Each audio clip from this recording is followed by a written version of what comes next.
திருச்சி மாவட்டம் உறையூர் வெக்காளியம்மன் கோயிலுக்கு அம்மா சாமி கும்பிட வந்திருக்காங்க. எல்லாருக்கும் அந்த அருள் கிடைக்கட்டும். அன்பான சொந்தங்களா, இன்றைய காலை வணக்கம். நான் எங்கே இருக்கு பாருங்க, திருச்சி உறையூர் வெக்காளியம்மன் இது விசேஷமான வந்து தம்பி கட்டிட்டு வந்துட்டாங்க. ரொம்ப சந்தோஷம்.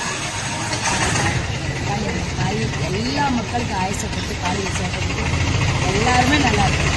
நீங்கள் நல்லா இருக்குன்னு சொல்லி அந்த மாலையை நான் போடுறேன். 27 வருஷமாக நான் மாலை போட்டு பூ மிதிக்கிறேன். ஆனால் எனக்காக நான் வேண்ட மாட்டேன். என் மக்கள் உங்களுக்காக மட்டும்தான் நான் எப்பயுமே அதனால் ஆத்தா என்ன பண்ணுறேன்னா, நான் உங்களுக்காக வேண்ட போது என் பொண்ணு ஆத்தா நல்லபடியாக வச்சுருந்தாங்க. நான் நல்லா இருக்கேன். அதே மாதிரி என் மக்கள் நீங்களும் நல்லா இருக்கணும். எந்த ஒரு குறையும் இல்லாமல் நோய்நொடி இல்லாமல் தீர்க்க ஆயுசோடு நல்லவங்களா இருக்குது, கெட்டவங்களா இருக்குது, எல்லாருமே